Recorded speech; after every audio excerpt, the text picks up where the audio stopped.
dear students, welcome to Easy BTech, your guide for BTech and beyond. And we are going to see subject signals and systems. And today's topic properties of LTI system or LTI systems. So this channel is very helpful to you. All subject videos are available in this channel. So all of you subscribe, share the channel. Let's start our session. Properties of LTI system. So in the previous session already we discussed some properties like commutative property, associative property, distributive property, step response. All those we discussed. Now we are going to see continuation of previous session. Still we have some more properties. So in the previous session step response we discussed. Step response. What is step response? What is the meaning of step response? The response of the LTI system. This is the LTI system. Response means output. So generally LTI system input is x of t and its impulse response h of t. Output is y of t. So to get the output, how to get output? X of t convolution h of t. So convolution is very important to see the output of linear system. So this is the convolution, right? So convolution is useful to find the output of the LTI or linear system. So now step response. So in the place of input signal we are going to give unit step function or unit step signal. So whatever the output is coming, that will be called as step response. So how to write step response? So we indicate step response s of t. So this is the indication of step response. So in the place of input, unit step signal, convolution, impulse response h of t. So if you write convolution, that means integral minus infinite plus infinite. So we can also write like h of tau, u of t minus tau d tau. U of t minus tau d tau. So already we discussed about u of t minus tau. It is the left sided signal. So I am plotting it. And this is available up to t, small t, and it is 1. So this is the u of t minus tau. Already we discussed how it is plotted. Already we know. So that is why I am drawing directly. So u of t minus tau is 1 up to t, from minus infinite to t. Therefore the limits in the integration minus infinite to t h of tau and u of t minus tau is 1, that is why h of tau d tau. So if you observe the relation, this relation, if you observe carefully, what this relation is saying, step response is equal to integration of impulse response, right or not? What it is saying, step response is equal to integration of impulse response. So this statement we can also say like, so this is the point here, please remember all of you. So step response is equal to integration of impulse response, or we can say impulse response equal to d by dt of differentiation of step response. So both are same meaning. So impulse response h of t is equal to d by dt of step response. So very important point here. Right? Clear or not? Impulse response and step response relation. Let's go to another property.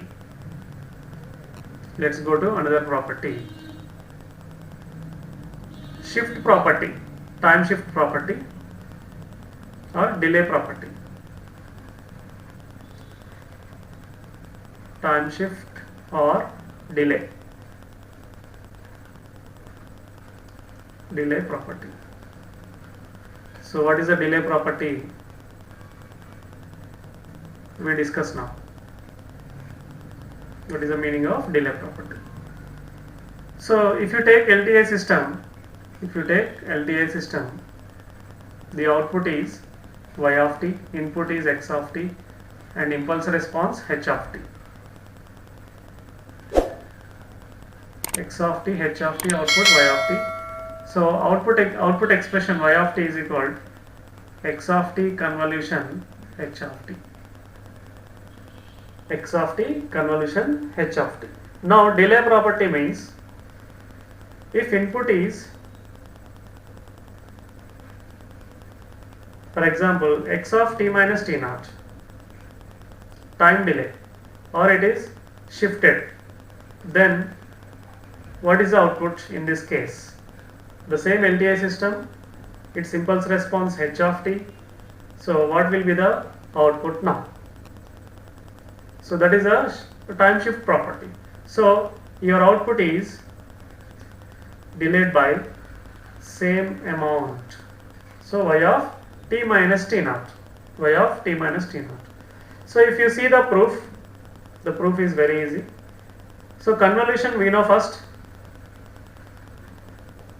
We take convolution. So y of t is equal to x of t convolution h of t.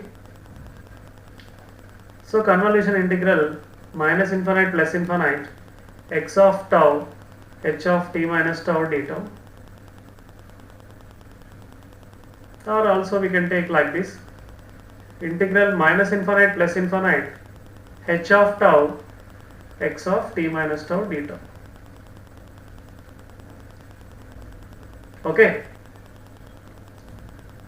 So now I am going to write this second statement. What is the second statement? X of t minus t naught convolution h of t. So what will be? This must be equal to y of t minus t naught. That we are going to prove. So take convolution of x of t minus t naught convolution h of t. So consider this. Now how to write this? Same integral minus infinite plus infinite. We can also take like here x of tau. So here x of tau minus t naught. Just t is tau. So same thing I am doing. H of t minus tau. So take h of t minus tau d tau.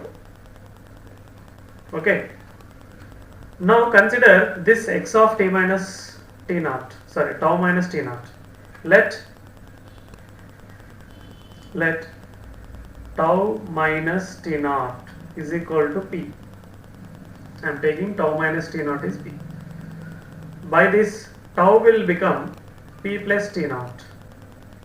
So t naught is a time shift.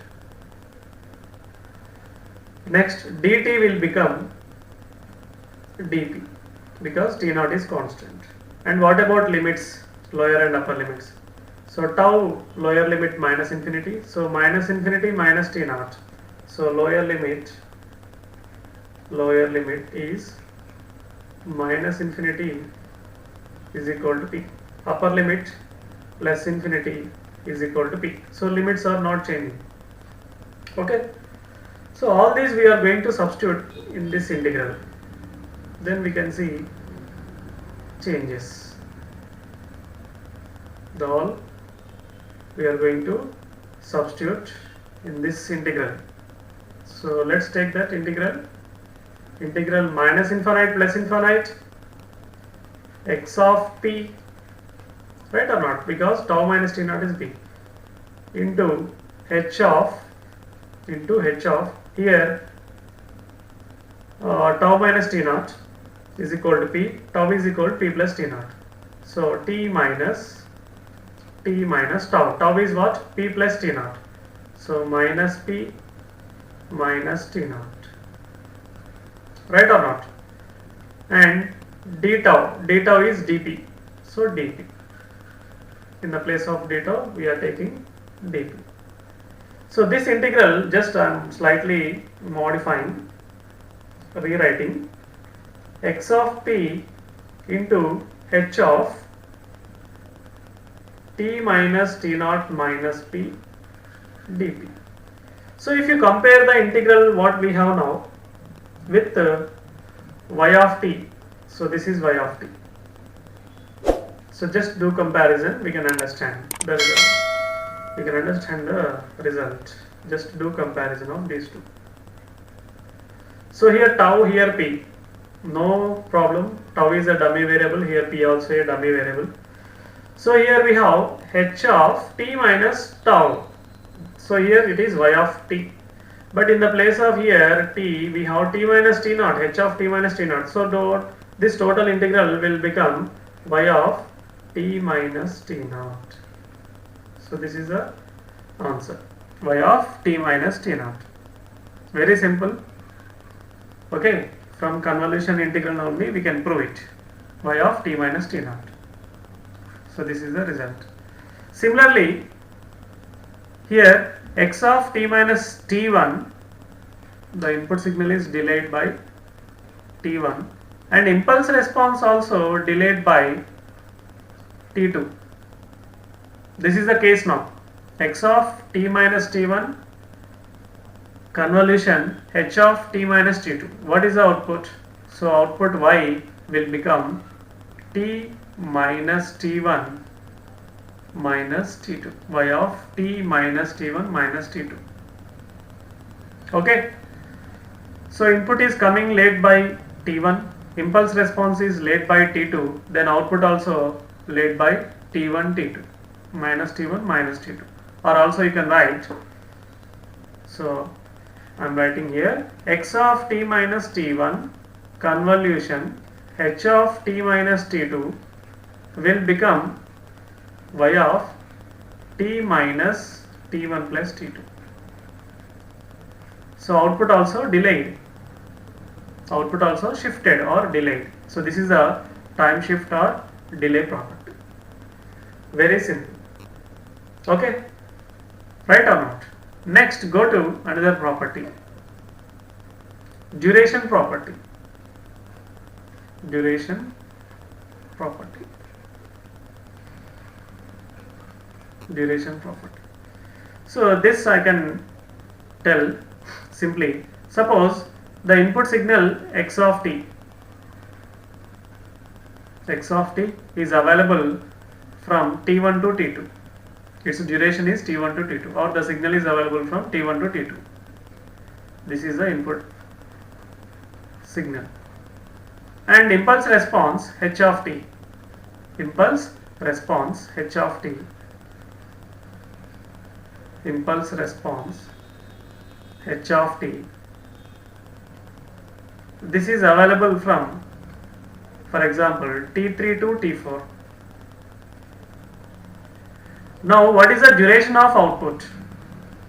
That is the meaning of duration property. So output will be available where to where. So what are the limits of output? These are the limits of input t1 to t2 and the impulse response t3 to t4, duration or limits. Then output is, so add lower limits of x of t and impulse response, that is t1 plus t3 plus t3 less than t, upper limits also add, so t2 plus t4. So this is the duration property. The input signal, impulse response, lower limits added, that will be lower limit of output. This is the lower limit of output, and upper limit is upper limits of x of t and h of t, t2 plus t4. This will be upper limit of output y of t. This is the duration property. Okay. Next, one more we discuss, convolution with impulse or unit impulse. Convolution with unit impulse. Convolution with unit impulse. Del of t. Unit impulse means del of t. So if you take the signal x of t, convolution of a signal x of t with del of t, that we are discussing. Convolution with unit impulse means, so consider x of t, you just consider x of t, convolution del of t. What is the result? X of t convolution del of t. So how much? The same signal x of t. Shifted impulse, I am taking now shifted impulse.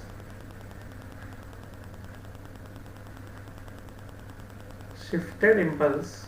That means x of t convolution del of t minus t naught. So impulse is shifted now. So what is the result for this? X of t convolution del of t is x of t. X of t convolution del of t minus t naught. So the answer is x of t minus t naught. Shifted signal we get.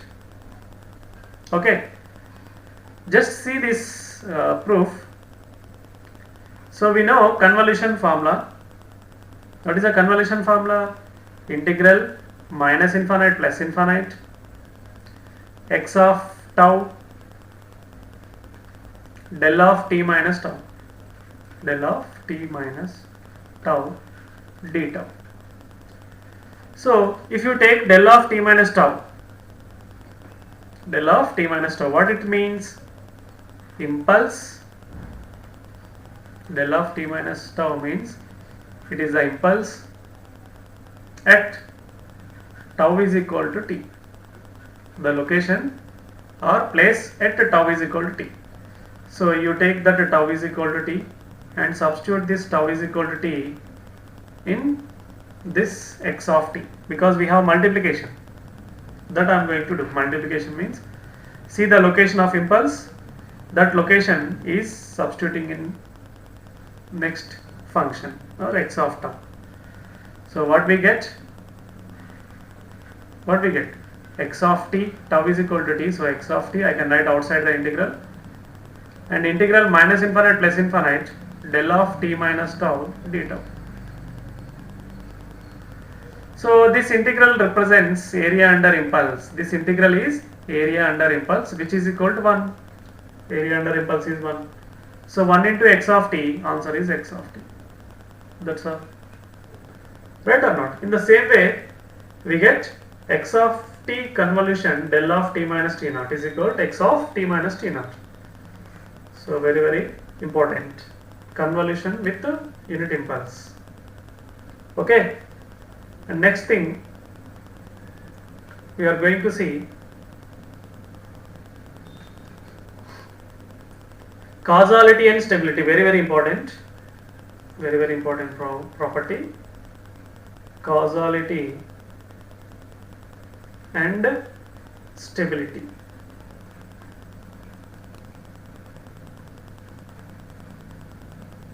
Very, very important. So for causality, the condition is a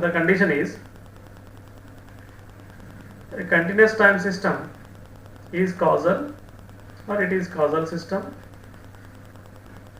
if its impulse response, that is h of t, is equal to 0 for t less than 0. This is the causality condition. The impulse response is 0 for t less than 0. Left side, there should not be any impulse response. H of t should be 0. That will become causal or causality condition this is. So this is the causality condition. Now stability. What is stability? So see stability condition. If the impulse response of the system is absolutely integrable, that means integral minus infinite plus infinite mod h of tau d tau, if this value is less than infinity, the impulse response integration is less than infinity. Less than infinity means finite. It should be finite. Then system is stable. System is stable system. System is stable. See how this condition, why this condition we can see. So generally if you take LTI system, consider LTI system with input, output and impulse response. So input is x of t, its impulse response is h of t, output is y of t. So the output is equal to convolution of input with its impulse response, that is x of t convolution h of t, which is equal to integral minus infinite plus infinite, integral minus infinite plus infinite, x of tau h of t minus tau d tau, or we can write like integral minus infinite plus infinite h of tau x of t minus tau d tau. Now if input is bounded input, limited input or bounded, the input is bounded input, then output obtained y of t is also bounded output. Output is also bounded. Then this system is called Bibot stable, bounded input, bounded output, stable system. Input is bounded input, output is bounded output. So let's take the input value, bounded input value. So let's take it is mx, the value of input. Magnitude of input is, I am taking mx. Consider it maybe 10 or 20 or something, mx. So I am going to see output now. So output must be bounded output like my, maybe 30 or 40, some finite value output must be bounded. So go with this condition, then output y is equal to, so in the place of input I am using this integral, we can take mx, that mx I am writing outside, and integral minus infinite plus infinite h of tau d tau, h of tau d tau. So the value of y of t must be bounded, then only system will become stable, right or not? Y of t, so must be bounded. So to get the y of t bounded, already input is bounded, input is in limits, it is finite, input is finite already. So who will decide y of t is bounded? This integral will decide. Integral minus infinite plus infinite h of tau d tau will decide. Therefore the system become bounded stable, or it will be stable if the its integral value h of tau d tau, this integral is less than infinity. Here I written condition. So integral minus infinite plus infinite h of tau d tau is less than infinity, then the overall y of t will be less than infinity or bounded or finite. This is the clarity, stability. Understand? So to become y of t, the value of y of t is less than infinity, like my, to get y of t my, what is the condition? When this become less than infinity, this integral will decide. So integral minus infinite plus infinite magnitude of h of tau d tau must be less than infinity, must be less than infinity, means finite, so that our y of t also finite.